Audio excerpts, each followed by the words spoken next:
This week on Previews World Weekly, we discuss the target date to restart distribution, our favorite comic book cliffhangers, and if aliens are watching us, because there's a UFO situation. It's all happening right now on Previews World Weekly.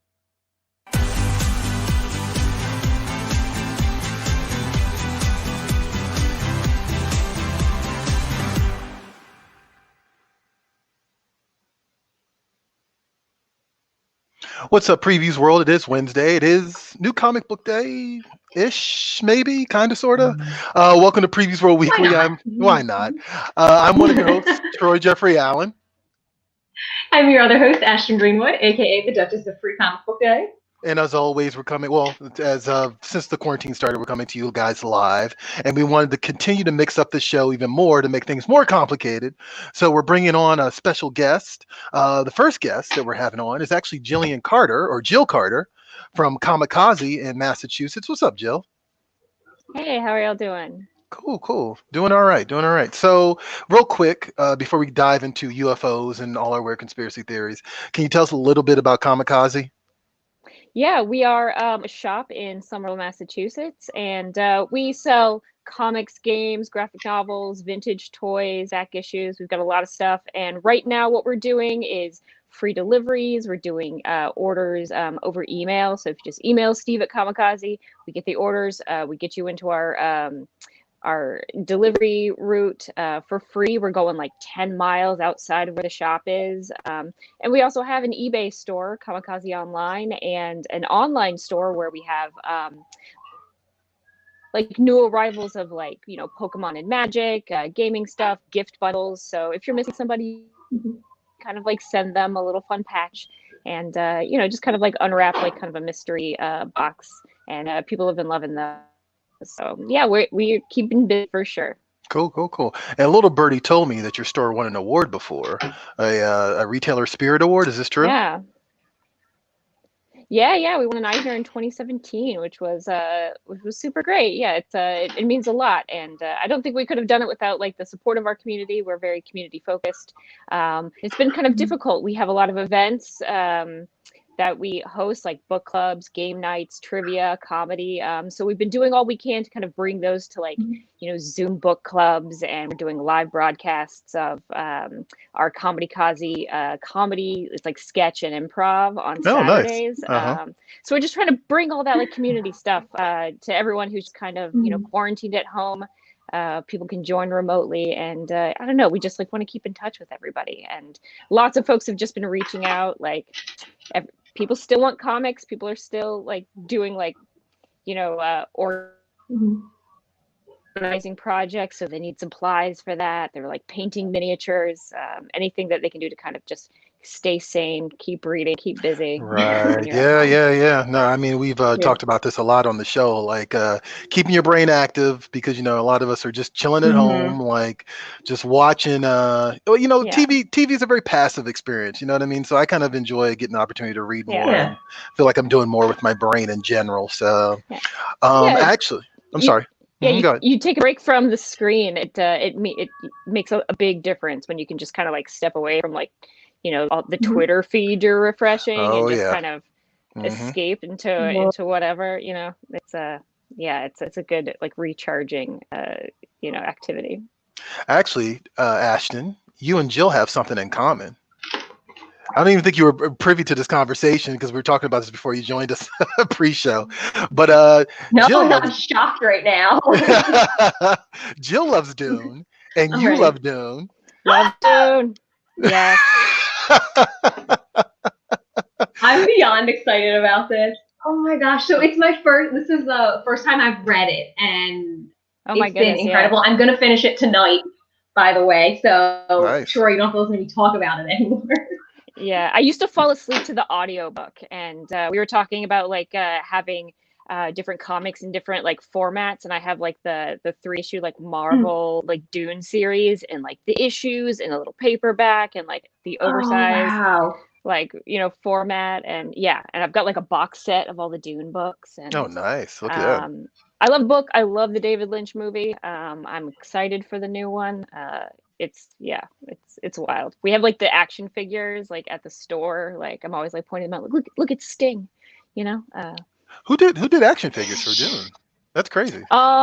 Ooh, I cannot remember. This is making me look bad, but I don't. It's quite all right. Are they in the still suits? That's the only thing I care about is still suits. Like, I'm worried about still suits. Yeah, we've got you have like a Fremen in the still suit, and you have like the Baron Harkonnen, like looking, gross and creepy. So that's really good. Nice. So, $1 million question here. Oh, look, Johnny found it for us. Super cool. This is kind of the joys of doing a live show. Just like Johnny can like do a quick Google search and like be like, hey, it's right here. Yeah. Awesome. I love it. Oh my God. Was that Gurney? Did I see a Gurney Halleck figure? Yeah. I'm gonna have to. I feel bad because like okay, I got. Continue. Sorry. No. I got like 12. I got 12 chapters, and I was like, I'm not reading this anymore. Now I feel super behind, and so maybe I should give it another chance. It's a lot. Yeah. It's a commitment. It is. But it is. It's very rewarding, and Cool. You can watch the movie too. They're separate things. Yeah. Right. Actually, I've never seen the movie either because I've heard so many bad things about it, so I've always kind of stayed away from it. But I heard the movie's different. It's not bad. It's very wild, quirky. Okay, quirky and wild. I like that. It's David Lynch. He's on one. Right. All the time. And you can read like Metabarons. He's on one. Yeah, like Metabarons is like if Dune and Oedipus had like a weird space baby. There's like a lot of like Dune stuff in Metabarons. Incredible. Right. Yeah. I actually, we're going way off topic here. I actually ended up watching the Jodorowsky documentary that came out like a few years ago, and like they delved into how influential Metabarons was for Dune, and that's actually what piqued my curiosity to try to read the book, and then I failed miserably. So there you go. I have a question for you, Jill. Yeah. Do you believe in UFOs? Absolutely. Okay, all right. When I was a kid, and through like my teen years, like the X-Files was like my number one thing. And I just absolutely, yeah. Well, the reason I'm sorry, anything like that, anything covered by like the X-Files body of work, I'm on board for. Jersey Devils, Little Green Men, of course. Any sort of urban legends, any sort of like cryptological, any of that stuff, you're just all about it. Yeah. I will take care of them all. Leave them alone. Just let them chill. Just let them chill. Okay, all right. I like that. I like that philosophy when it comes to this. It actually just so happens that because of the Freedom of Information Act, the U.S. Navy revealed a bunch of photos of a unidentified flying object. Now, of course, they will never actually say. Yeah, thanks, Holton Fry. Holton Fry's like those UFO videos. He's already there with us. Yeah. Right. They won't actually call them aliens, but I just kind of found it kind of interesting because I want to say in the last year, I think twice I've seen the military actually just kind of own up to the fact that they have experienced UFOs recently. And I know as comic nerds, we have opinions about aliens. So what about you, Ashton? Do you believe in aliens and UFOs? 100%. 100%. I'd like to point out, first thing I need to get out of the way is one of these UFOs looked like a TIE fighter. So I'm worried about that. Well, it could be a friendly though. You never know. I guess. I think I'm not surprised that they've hung one of these videos for so long because like we're all a mess. Like, it's a circus. I don't think people can be trusted with this information. Mm-hmm. No, out of all the things that kind of come out of the Freedom of Information Act, I am actually shocked that this is the thing they would reveal to the public. It actually makes me, I don't know, I feel like it takes the mystique off of UFOs and aliens when we get government confirmation. I don't know. Do you guys agree, or you think it's still pretty interesting and fascinating? Well, I would say that we don't know what the deal is. It's not like they're revealing like social media profiles of the aliens or anything like that. True. The aliens are like in a relationship. Yeah, and they're probably just. I don't think it changes anything about it because for me, like my concern about aliens is not the UFOs. Like I want to know what the aliens themselves look like is it the little green guy that we all think of? Is it something crazy like from Alien? Like I want to know what they look like. Like I've already convinced myself they're here, so this doesn't really do as much for me as maybe it would for someone else. I need to know what they look like. So Ashton, you're going full Men in Black with this, and Jill, where are you going? Yeah. Are you leaning more in the Men in Black category or the Independence Day category? Which Will Smith movie are you targeting? Well, I think like Men in Black in terms of like many and varied, many bodies, like different ways to present yourself as an alien. It's I welcome everybody. So okay, no, I like that. I like that. It's so funny. I think before I really started working in comics and I was just around fellow comic book nerds all the time, I think the easiest answer was like, no, aliens don't exist. And then like over the years, the more time I've spent in this culture, like I've just gotten more. The knee-jerk responses have been more like, yeah, of course, which I find so fascinating. Yeah. Right. What? Why not? Why not? Yeah, of course not. Speaking of fascinating, Ashton, we're gonna have to push you out of this conversation because I don't think you saw Bloodshot, but Jillian and I did. Oh yes. Hey, Ash, you can't be in on everything. Yeah. That's fine. I'm okay with that. Whatever. So I actually ended up watching it last night, Jill, and I'm actually curious what your thoughts are, because of course Bloodshot is based on the Valiant comic that came out that started in the 90s. Valiant had a reboot in 2012. I love how Johnny pushed Ashton out of the frame. Right, like Jack Nicholson. There you go. But like like I actually was a little surprised. Like I probably shouldn't say I was surprised, but I was actually pleasantly surprised by the movie. What did you think of the Bloodshot movie? Yeah. I thought it was a lot of fun. Yeah. I watched like all the comic book movies, and my bar for like satisfaction is like on the floor. I like just want to be entertained. I just want to check it out. I want to talk to people about it. Yeah. I know that I have regular customers that come in, like one in particular, and like I've got like a Valiant guy, and I want to talk to him about it. And I when people like walk in and they're like, oh my goodness, I've seen Bloodshot. Like, where are the comics? What can I know more about Bloodshot? I want to be able to like chat with them about it. And I don't know. It felt like 10 movies in one. It was like super fun. It took a couple of turns. I love Vin Diesel. I love all of like the Fast and the Furious movies. I love Pitch Black. I was like on board from the get-go, and it was super fun. I loved the effects. Right. Yeah, some of like the camera work was kind of like strange. It was like obscured views, so you kind of felt like you were hiding in the movie for a little bit. Yeah. Actually, that's a good point. Yeah. Actually, it's interesting you call them obscured views, because that reminds me of one of my favorite directors, which is Tony Scott, who's not alive anymore, but he did like Top Gun, he did True Romance, he did The Last Boy Scout, he did Crimson Tide, and it seemed like the movie was directed like a Tony Scott movie. And obscured view is actually a very good way of putting it, because it's kind of how Tony Scott goes for things. I actually enjoyed it. Like it actually played with my expectations, and I had just had to script a Bloodshot like video for PREVIEWSworld, so I kind of knew the whole like the erase memory thing. But even still, the way that it played out was actually kind of cool. And there's a great bit, actually, a great line in the movie where I guess I don't want to give too much away because the movie's fairly new, but like there's a great bit where I thought to myself, like, this movie could have easily have been a string of action movie cliches, and then one of the characters actually mentions an action movie cliche that was part of a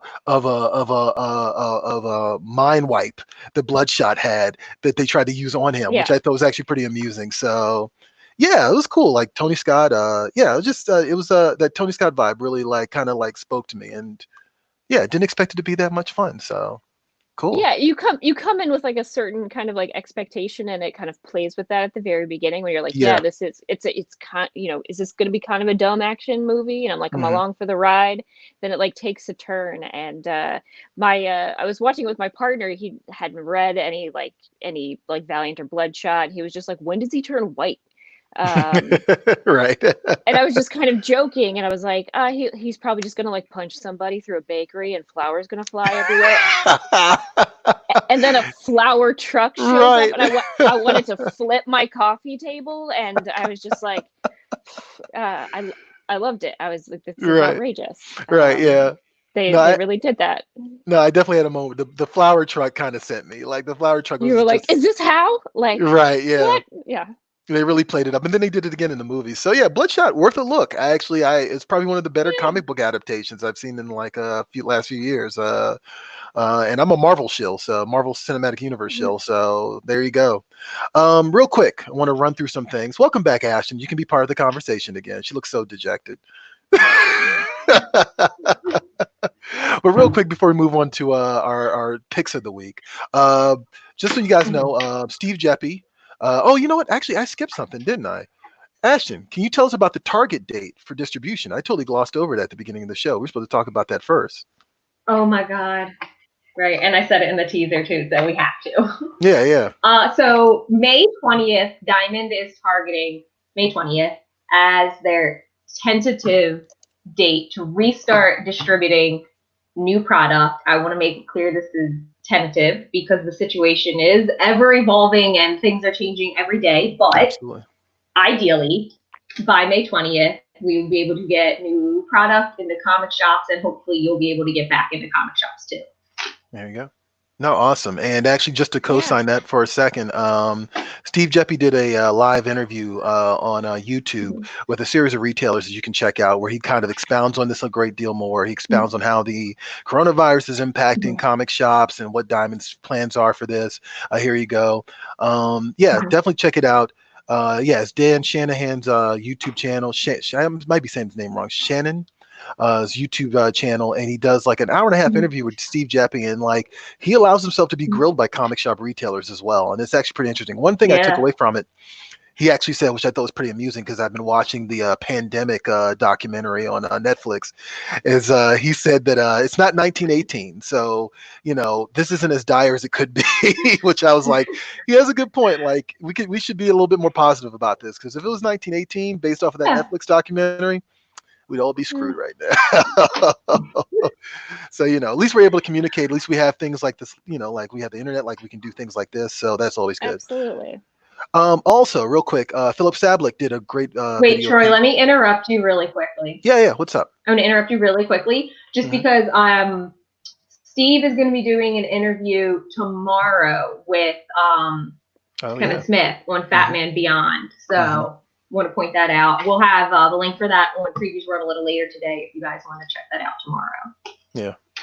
No, I caught wind of that earlier, and I was like, oh, cool. All right. So he's doing like a little bit of a tour, which is kind of nice. I think that's actually very much needed because there's definitely a Chicken Little component to the news surrounding the comic book industry right now. And I think it's good. It's better to get it almost from the horse's mouth, so to speak. Meanwhile, Philip Sablick, I'm gonna run through this really quickly. Philip Sablick did a great video about the third space in the comic book industry. Philip Sablick, of course, is from Boom Studios, actually formerly of Diamond. I actually found that out not too long ago. I didn't realize he used to work for Diamond. But yeah, he just talks about the need for a community centers. Actually, Steve Jeppy and Philip Sablick say a lot of similar things, and how comic shops are exactly that, and how necessary comic book stores are during when things pick back up after this pandemic has subsided. And so yeah, it's actually really cool that he did this full 8-minute video. A little jealous because I might have to plagiarize some of his talking points because they were so good. Also. Forbidden Planet, it is a tough time for comic shops right now. I just want to point this out. Forbidden Planet is running a GoFundMe right now. Forbidden Planet, of course, is in New York. It is a comic shop that is storied in terms of when you talk about comic book stores, it's probably one of the top 10 comic book stores that people will mention in the nation. And so, yeah, they're going through a tough time. New York rent is not cheap, guys. That's why I don't live there. So if you have time, if you want to support a local comic shop, by all means, check out their GoFundMe and help Forbidden Planet survive New York City, right? And finally, National Superhero Day was yesterday, and Marvel posted something I thought was kind of cool. I'll let the image speak for itself. But yeah, these hashtags days that people come up with are kind of random, but it was really nice to see Marvel show a little appreciation to all the people in the medical field, and also people people in police officers and people in the food industry, just giving them a nice little nod, which I think is also really nice. I mean, I don't know about you guys, but I suck at cooking for myself, so I get tired of cooking for myself after a while. So carry out has been a heaven sent at this point in time. Okay, enough of that. So let's get on to comics in quarantine. How about it? Let's find out what our picks are for this week with a little comics in quarantine, and you guys can join in. Check it out.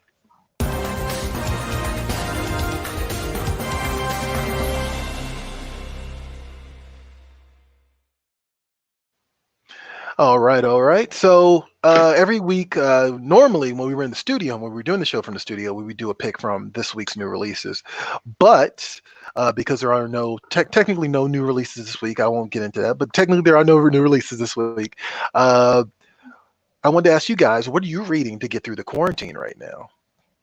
And I will start with you, Jill, since you're our special guest. All right. Well, I've got like a ton of like single issues that I've been trying to catch up on. I have been catching up on like Monstrous, like all of like the Black Hammer universe comics, like Skull Digger, Black Hammer 45. I love all of those. I'm a huge Jeff Lemire fan. I caught up on 5 Years by Terry Moore. I'm actually wearing my Kachu from Strangers in Paradise necklace today in honor of that. And I don't know, I've been revisiting some like kind of old favorites. Like this was the best book that I read like last year, Upgrade Soul by Ezra Clayton Daniels. And I love to recommend that. It was one that I saw in previews and was just like, that looks weird. Let me get that. Right. And I loved it so much. I like pitched it to our book club. I've hand sold it a bunch of times. I actually met Ezra Clayton Daniels when he did like a signing here not that long ago. Yeah, it was great. If you like weird sci-fi, body horror, kind of it's better than a Black Mirror, but it has kind of those vibes. I ordered it just on the cover alone because it just seemed very interesting. It's freaky. So that's that, and I'm just trying to like catch up on stuff to recommend to people, like, building a new book club list and just trying to like read kind of like what people have been going really wild over. Like a lot of stuff from like Boom and Image, like there's just like a ton of stuff out there. So I'm just trying to like stay on top of, what people are liking and stuff that I can talk to them about and recommend to other folks. Cool. Actually, funny story, shared an Airbnb with Ezra Clayton Daniels in Detroit one time. Super nice human person. Yeah, very nice person. Very nice. Definitely human and definitely super nice. Yeah. Ashton, what is your pick this week? My pick is Archie, of course, probably unsurprising, but a friend had picked up like the little jumbo comic guys for me. And they're all like, it's like the little reprints of like super goofy, like traditional Archie antics. And it's, of course, their old character design. So Jughead's got that ridiculous Squidward nose. And I have been loving these, and it's been so cute and quirky. And my biggest takeaway from all of this that I need to share now is this panel of baby Jughead and baby Archie. That is the only thing I care about. Oh, wow. Yeah. Right? Actually, it's so cute. Actually, funny enough, that I guess it's like, that reminds me of the Little Archies, which is actually one of the first comic books I ever picked up, oddly enough. So yeah. I also love Archie. I love all Archie content. Yeah. We have that in common as well. So I just found out that Alex. I love this. I just found out that Alex DeCampi is doing a Josie and the Pussycats comic, and I expect it to be warped and kind of dark and little off left field. So I'm actually looking forward to reading that now. Yeah, the Archie Dark Universe is actually pretty good. I like that. The Archie Dark Universe. I like that. Oh, Michael Epstein says hi, Jill. Do you know Michael Epstein? I do know Michael Epstein. So my partner Tyler, actually, he is the manager of another comic shop, Omar's World of Comics and Hobbies, and Michael works there. He's a super nice guy. He's a game designer as well. So okay, nice. It's a big comics community in Massachusetts. There are a ton of great shops. We're all friends. Actually, one of the things that we don't get to do in May is the Comic Shop All Stars, which is a big trivia night where we actually won a Best Practices Award for Best Charity Event. We get all of like the shop owners and staff members. People form teams, and then we have a big like comics and pop culture and gaming like trivia night, and then all of the proceeds go to Boston Partners in Education. And it's like a great way to just like hang out and have fun and kind of flex on our friends and have a little friendly competition. And I'm gonna miss that so much. We usually do it like a week or two after Free Comic Book Day, and it's not really something we'll be able to convene for this year. But it's it's something that we really value, just like staying in touch with all of the comics community in Massachusetts. We're a pretty like tight knit group. We all talk. We're all friends. There's no like, I don't know, like competition or animosity like that you might find some other places. But, right. Yeah. No, I mean, this point is getting echoed over and over again, and like, I'm a firm believer, and like, you hear something enough times, it must be true. I think that a lot of people view the comic book industry as not just an industry, but as a community.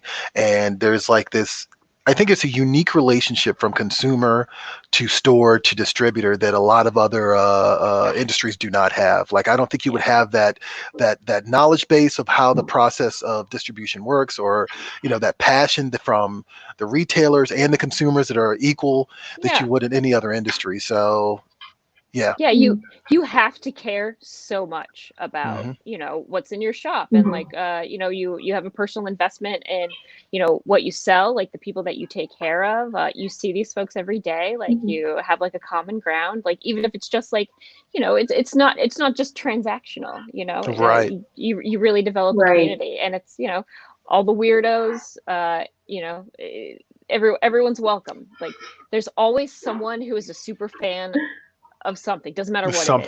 That's what I've learned. Yeah.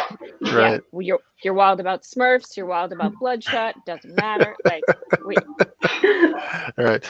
Like, you find me the person who's wild about Smurfs and Bloodshot at the same time. I can give you their number like right now. I got the line on it. Yeah, I believe it. Try me. I've got them all. I believe it. I worked in a comic book store, and yes, you find the fandoms there's fandoms in every corner of that store. Like, it doesn't matter where it is. Yeah, so. You're like, really? Okay, yes. Yeah, okay. Right. Was this Michael Epstein says Omar's placed second last year? Who's Omar? What's Omar? Omar's is the shop that placed second in the Comic Shop All Stars trivia. Oh, okay, so, okay, all right. Well, shout out to Omar's. His own horn there, but cool. Valiant effort from all teams, and we just like to see everybody, honestly. No, I mean, it's again, that's community. To stump them a little bit, we like right. To see how far people can reach back into their brains. So this week, my pick is actually something I've been slow burn reading for like the last, I want to say, a couple of weeks, actually almost a month now. It's Brian Azzarello and Cliff Chiang's and Tony Atkins' Wonder Woman. And this is cool because it brings Wonder Woman's parentage into question. And it kind of reveals that Zeus was a big old hoe. For lack of a better term.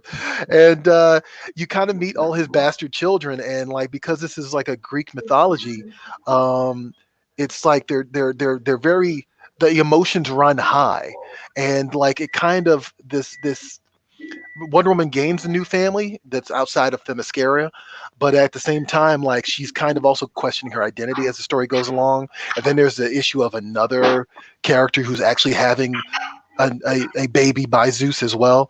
It's a fun book, and like I heard a lot of great things about it. I think I kind of started it like years ago, and then I finally I think after I saw the Wonder Woman 84 trailer, was like, you know what, I'm gonna go back and read this. It has nothing to do with Wonder Woman 84, but I just was like in the mood for some Wonder Woman, and the book has just really stood out for me. Also, I got to point out, Brian Azzarello loves puns, and his puns in the mouths of Greek gods actually works really well. It just kind of fits for some reason. So yeah, I'm just looking forward to seeing the climax of this story. And if you guys love that story, let us know. And actually, I think we have some viewer comments as well. Like, what's going on here? Marique Davis. I butchered Marique's name before on the show. I'm sorry, Marique, if I said it wrong. I'm currently reading Wendigo Wood Chapter 2 from Afterlight Comics, which is an indie book. All right, nice. Have to check that out. What else we got here? Cool. Okay, Holton Fry. What do you recommend to someone new to comics? So I'm gonna throw this at you, Jill. What do you recommend to someone who's new to comics? I ask them what they like. I could, push my own tastes on anybody. I ask them, like, what are you looking for? Like, do you want to read superheroes? Like, do you not want to like jump into like 80 years of superheroes. You don't have to. There are places to start. I usually try to start with like, do you like sci-fi? Do you want to read some nonfiction? And I tell people about like, like superhero books that like made me care about a superhero that I never gave a second look to, like Matt Fraction's Hawkeye. Didn't care about Hawkeye until then. I didn't care about the Vision until Tom King. And I like to start people on like, oh, you like horror? Like maybe try out Immortal Hulk, like you don't really have to know too much about the Hulk. You can kind of just like jump in there, I try to learn just a little bit about somebody before just, you can always hand somebody like Watchmen and send them on their way. But I really try to get like a little bit more like out of like what people are really like, what are you in the mood for? Like there's a million things, there's something out there for you. But we try to like make it a little bit more personal. Like, what are you feeling like today? Right. Yeah. I mean, actually, that was always my pitch when I was working in a comic shop too. Is to me, it's like comics are like television. Like, there's a genre for everybody, and sometimes there's a genre within a genre. Like you said, like the Immortal Hulk, it's a superhero book technically, but it's also a horror comic. So, yeah. And I think it's important to like people just kind of realize that more and more about comics is just like it's even in the genre that you're expecting something to happen a certain way. It's not the case. Like there's just so much variety in this in the realm of comics. So how about a little social swamp? We're gonna kick it over to Ashton, and she's gonna give us this week's social swamp. And I'm flubbing my line, so I'm just gonna stop talking. How about that? All right.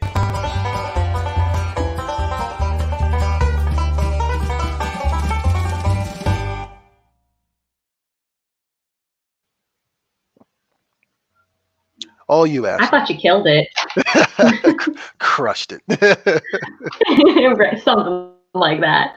Something like that, yeah. Oh man. Terribly timed cough.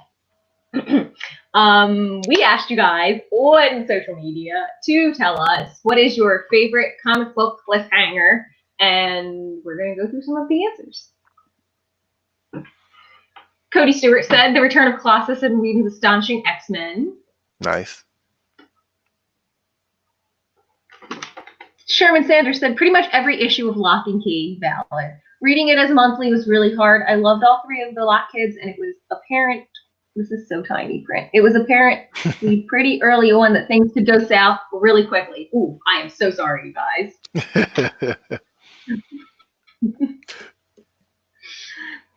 Jason Anthony Olson said End of Nightfall Volume 1. Nice. Mark Burkhart said Flash Volume 2, number 78, climax to the return of Barry Allen arc and a big shock at the time. And Joseph, whose last name I'm not even trying, said X-Men number 132. And then James Thorpes hit us with this one. A controversial take, if ever there was one in comics right now, I guess. Actually, right. I guess you can get more controversial, but that's definitely on high on the list in terms of storylines that are controversial for a lot of people. Actually, let's go around the room. Actually, Jill, I'm curious. Like, has there been a cliffhanger that just stood out to you? And I kind of feel like it's weird to say the best cliffhanger because I feel like cliffhangers have to be frustrating to be the best. Yeah, I was gonna say like because I was thinking of like what's a frustrating cliffhanger, and like just in terms of like some modern comics, like the first like arc of The Wicked and the Divine, I was just like, I'm just gonna read this first trade, just get a feel for it, and then I got to the end, and then I was like, oh my god, I have to keep reading this. Like, where's the other one? Like, I need more. So yeah, like the very end of that one, I don't see how anyone could stop reading that book after the end of that first trade paperback volume. And just like every issue of Chilling Tales of Sabrina, I was just like, oh, I need more of this. I need more of this. Harvey Kinkle skin suit. I need it. I just like how more depraved can you get in Sabrina the Teenage Witch? It is fantastic. I love apparently the Sabrina book like definitely like kicks the wheels off, so to speak, which I think is actually pretty interesting. That's one of them I have to actually read. Like, I am definitely behind on my Chilling Adventures of Sabrina. What about you, Ashton? Is there a cliffhanger that just stood out to you that just made you go, ah? Just like that. Yes. Okay. So continuing on with my Archie theme for the day and my Archie theme for life. In the relaunched run, Mark Waid's run, there's a point in there where Archie's kind of like he's vying for Veronica's attention, but Hiram doesn't like him for Hiram's always got issues with Archie, but he's got issues with Archie, and Reggie's kind of playing against Archie because he's got his own interests where Hiram is concerned, and Archie goes to Pop and asks Pop, like, Pop's kind of the rumor mill of Riverdale, right? Like, he knows everything. So Archie goes to Pop and asks him, like, do you have any dirt on Reggie? Like, please help me out. And at first, Pop's like, no, like, anything I see here, like, or here, I keep it to myself. And then later, though, he goes back and whispers in Reggie's ear and is like, you wouldn't want people knowing, ... And then there's this whole, like, hashtag what did Reggie do? That's just kind of, like, in the air and in the background for the next, like, several issues. Oh, nice. So, like, when I first read it, it was that's in, like, the second trade, but they don't address it again until, like, the fourth trade. So it's just like hanging around. Yeah. Right. Yeah. Now I'm actually a big fan of the slow burn cliffhanger, the one that's just this major dangling, like, threat that doesn't quite, like, present itself until usually at the worst possible time. Right. For me, I'm actually, I don't know if it's the best, but it's actually it's probably the first cliffhanger in a comic book that I ever experienced. Uncanny X-Men 113, which actually, of course, happened to have the omnibus for. So I'm gonna put this up real quick. Ooh. Yeah, it was cool because, like, the X-Men had been well, first of all, I read this first in a book that was called Marvel's Greatest Stories, and so it's John Byrne and Chris Claremont, which is a winning combination off the break.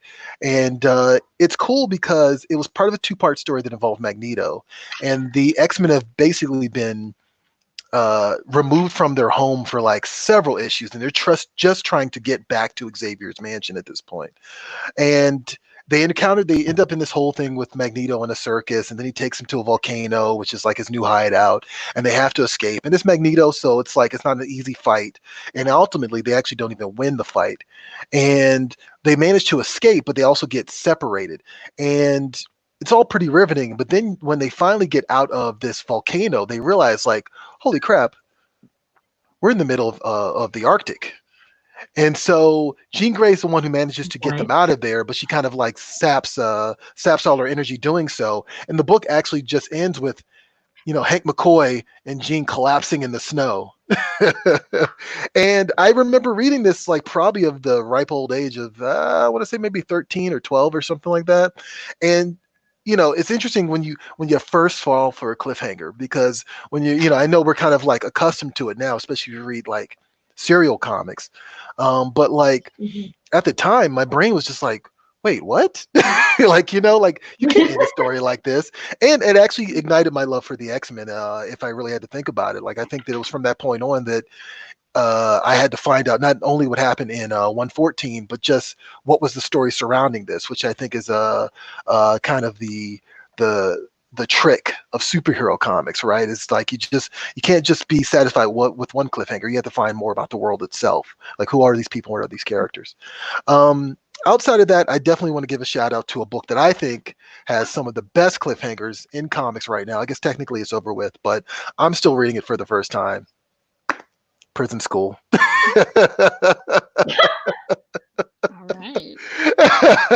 right. Someone dared me to read it a long time ago. Someone dared me to read it. Like, I asked them what was it manga. Amber?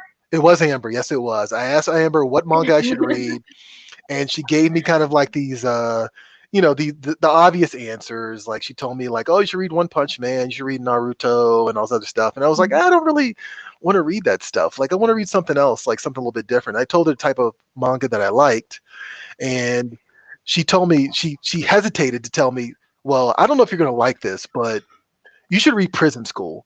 And it turns out that Prison School has some of the best cliffhangers in comics. And it's not because these characters are superpowered. It's not because these characters are, like, having epic showdowns and epic battles. It's because the emotions are so high for their adolescent existence.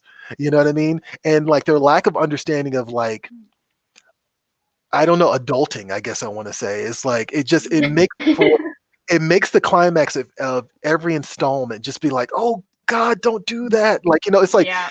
it's like this weird second hand embarrassment that you get, but at the same time you just can't stop. Jill, it sounds like you're familiar with Prison School. Are you familiar with this Yeah, one? just a little bit, but like just in terms of like the just like high emotional stakes of an adolescent, it strikes such a resonant chord where you're just like, oh my Right. God, no, Mhm. like Right. what are you doing? Right. Yeah, I get it. I get it. I haven't really like read a lot. I think it's been recommended to me before. But I don't know if it was like Morgana, who used to work at Comicopia in Boston. Hmm. She's like my main like manga expert. And I'm just like, hey, is this good? Like, well, she makes recommendations. She has a blog. So I like to, like draw from like her expertise because that's like an area that I'm not super well versed in. Mhm. Like I will read like Junji Ito all day. All right, yeah. Because I like I'm a body horror dirtbag, so I love all that. Um, but yeah, like anything with like high emotional stakes, Right, especially yeah. when you're a teenager, because like when you're feeling all of those things for the first time, it is the most important thing in the world. Right. Yeah. And actually, and similar to that, actually, I have to say, Deadly Class has actually been very great with that too. I actually finally Mhm. got to the last two most recent issues, and I was binging it until I realized we were going to be on a distribution break, right? And I kind of stopped because I was enjoying it so much that I didn't want it to end. And so I ended up watching some of the TV show, but then I finally read the last two issues, and I'm like, "Damn it, they got me!" Like, I Yeah. need to find out where this is going, and it's for the same reason. It's just like they're all teenagers, and like every Mhm. situation matters so much to them, like And on top of that, you give them guns, and it's just like it just all goes to hell. Yeah, like on that note, like I love to recommend Laura Dean is Breaking Up with Me, just in terms of like you've been in a relationship in high school that has like not been, like this person's a jerk and but you still like them, you want to be cool, like just any of the kind of like train wreck situations that yourself in as a teenager has been great. And I've been sitting on this one. I've been waiting to finish this Mhm. Life on Earth series Oh, by nice. Mary Naomi, and Mhm. like like hitting on like aliens and then teenager alienation and like romantic feelings and feeling just weird as a teen. It hits all of that. I'm so excited to finish it, but I just want to savor the flavor, so I'm kind of Right. waiting for you know,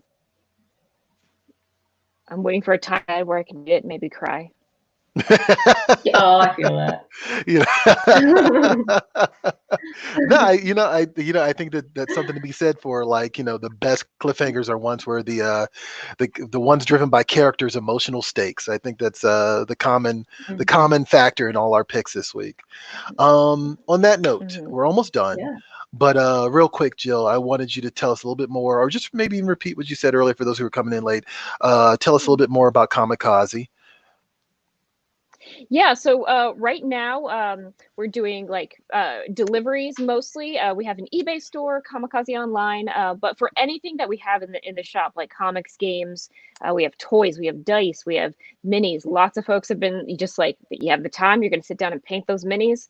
We've been putting together orders and doing free deliveries for folks like within like 10 miles. We will find your house, we will hand deliver safely and quickly, like anything you could possibly want. As you can see, we have like just a ton of stuff in the shop, so if you need some recommendations, we're having folks email Steve at kamikaze.com, and we're making recommendations, we're filling orders, we're putting stuff together, and we have an online store on our Square Up store, where we have like mystery bundles and some like new Pokemon and Magic products.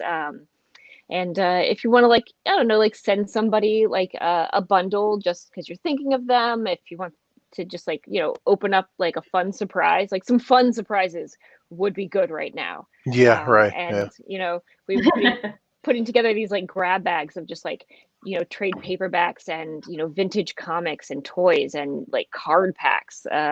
It's fun to just like open up this stuff and I don't know, kind of like look at the ads, like take like a nostalgia trip, like find a hero that you've like never read about before. We've got all that going on. And we're keeping busy and we're hanging in there. Just reach out to us. We love hearing from all of our customers, and we love meeting new people too, even if it's in a Zoom book club or over email. We're always trying to reach out to folks. No, I love that. I love that you guys are finding alternatives to kind of weather this this very unique storm that we're all in right now. You have to, and a lot of it was just kind of expanding some stuff that we like have already had in place. Like like we've been doing eBay, and we've had international mail orders for subscriptions for years, and we'll ship anywhere, and that's always been the case. We've always been like very flexible because our clientele is everybody. We don't have like a narrow focus as to like who's our target audience. It's really absolutely everyone. So and everyone has like different needs, different ways that they're trying to I don't know, like ride out the quarantine. Like we've put orders together of like maker comics and science comics for people who are homeschooling now and need fun ways to do that. And but pandemic was like our best-selling game in March. So there are a couple of you can lean right into it and play some pandemic and feel like you're, I don't know, like, develop some skills, and see how it might play out. You can read, like, there's a new comic called Resistance, and I read that, and it's about like a global pandemic, and I was like, there's like no other time in my life that I could read this and be so affected by a comic in this way. No, that's fair. No, it makes me wonder. I've been thinking like, I was watching the Netflix documentary Pandemic. So of course that's very affecting, right? But then on top of that, but before that, I was wondering like, am I okay to read like, Undiscovered Country or The Walking Dead or something like that right now? Like but I mean, the answer is like it's cathartic. And I think that it can be strangely comforting, right? And you're either like, wow, I'm in a very privileged position right now, or like it could be like this, or or you can be like, what would I do? What would I do if I if I had to like go on the run? If I have electricity. I have a house full of books. I will never be bored ever in my life. Right. Right. No, I have like five messages, coming in, every couple of minutes. People just being like, "What can you recommend for me?" I've read everything. What's next? And it's like, no, you haven't. You have not read everything. All right.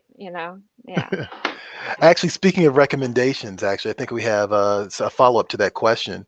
Holton's question about what to read. He responded, superheroes, The Boys, sci-fi stuff.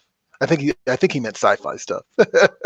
I mean, it's all out in the open. Like I joked last week. I have a few issues back here that like the trays are still wrapped in plastic because I have not gotten to them yet. So, and I definitely have a spinner rack full of books, as you can see, that I need to tap into. So let us know in the comments. Continue to let us know in the comments what you are currently reading. We can always use a recommendation. And on that note, Ashton, you want to state the obvious and give us a little comic shop shout out closure before we kick off here, before we kick rocks? Of course, that was very cute. So this week's comic shop shout out obviously goes to Jill and her shop Kamikaze in Somerville, Massachusetts. Cool. And so if you want to have your shop featured on the show, or your shop that you shop at, I should say, the show, find us on social media, Facebook, Twitter, Instagram, and tag your shop and use the hashtag #SupportYourLCS, and we will find you and we will feature your shop. Awesome. And that is it for Previews World Weekly, guys. Enjoy the pics of Kamikaze. You might not be able to visit Massachusetts right now, but when you are again, because you will be again, be sure to stop by and check them out. And Jill, thank you very much for doing this. I think this, it gives, of course, Kamikaze.com. But thanks for joining us, and thanks for talking comic books with us and nerding out with us. And actually, we should do this again. Absolutely. Thank you for having me. This Yes. is a lot of fun. It's super fun to talk about Dune, Bloodshot, and Archie comics as always. I'm so down to do that. Yeah. Weekly Archie minute. Like, I need it all the time. Yeah. I feel like Ashton makes the show a weekly Archie minute every week. I just have so many Archie feelings. And you know what? This is the right space for them, so that's okay. Yeah. But that's it for right. But that's it for Previews World Weekly this week. I am one of your hosts, Troy Jeffrey Allen. I am your other host, Ashton Greenwood. And we will see you guys at the spinner rack. See you next Wednesday.